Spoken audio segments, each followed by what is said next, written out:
Welcome back to the bench. So it's time for an update. Like I said, the KFL1-4 came in the mail. I'm just about to open that.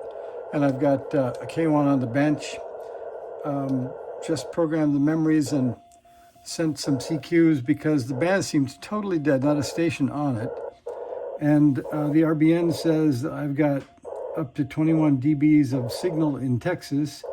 I made it to Tucson, up to Washington State. So maybe the noise level is so high I can't hear anything, but at least I would say the band's not dead, just I think it's too late. It's midnight, so nobody's here. So here's the KFL1, what I got in the mail. This was the one that was on the QTH.com swap.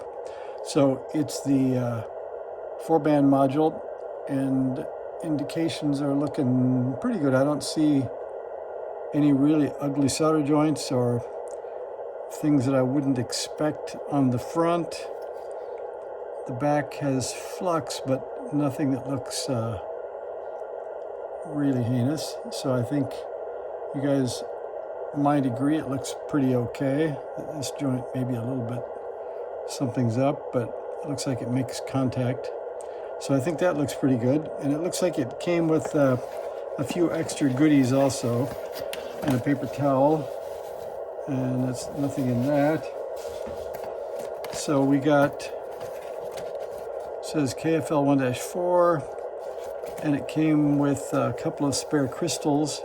You guys can identify the band for 26.05 and 18.1. And so what else do we get? We got a speaker grill, one thumb screw,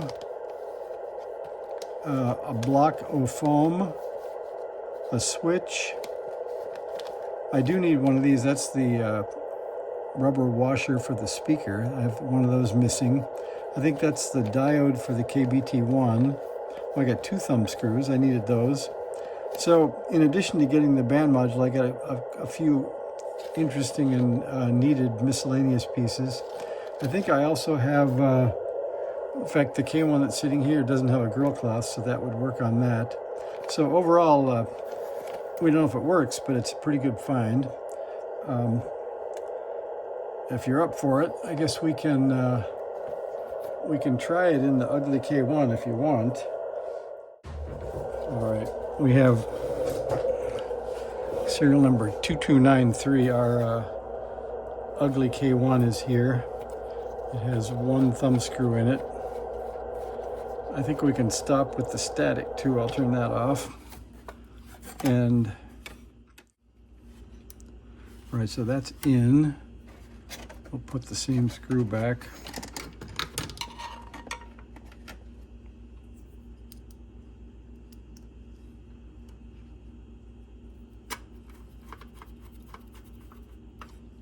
And we'll put our ride-along KBT1, so you can see what I mean about needing the washer. That's definitely not stock.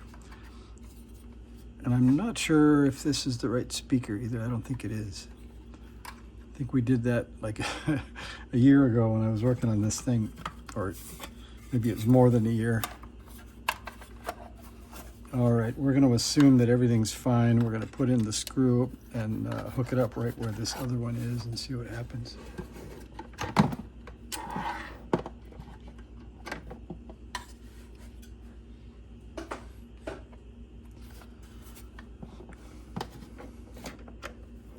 I can't hook up the key jack because, as you see, it doesn't have one. This is the one that's waiting for the part to come. So we can check the receiver, but we can't check the transmitter. All right, let's see what happens. So we should zoom in a bit. Sorry for the arm that has a lot of trouble staying in one spot. All right, so we have 18, 21. Okay, so we have only 2 bands in place. So I think we can go edit. Oops. Then we can go to band. So there's B4. That's 21. There we go. B1 should be not 18, that should be 40. Then B2 should be 30.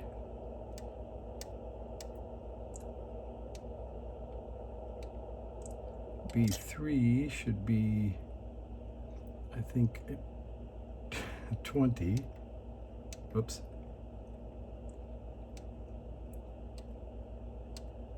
What do we have choices here? I think it's 20, but we should have looked at our crystals, I guess.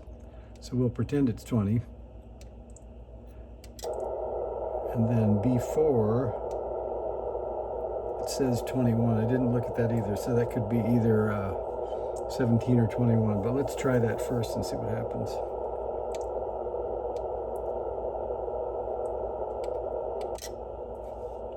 All right, so there, well, it's louder on the 40 meter antenna, so that must be right. So it appears to work. We don't know if it's peaked up or not.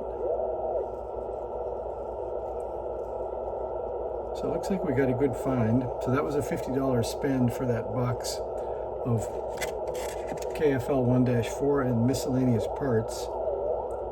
And it was local in California, so the postage was pretty good. So I think we did pretty well.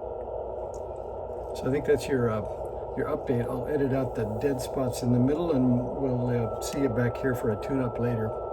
And hopefully the key jack will be here soon. So thanks for watching.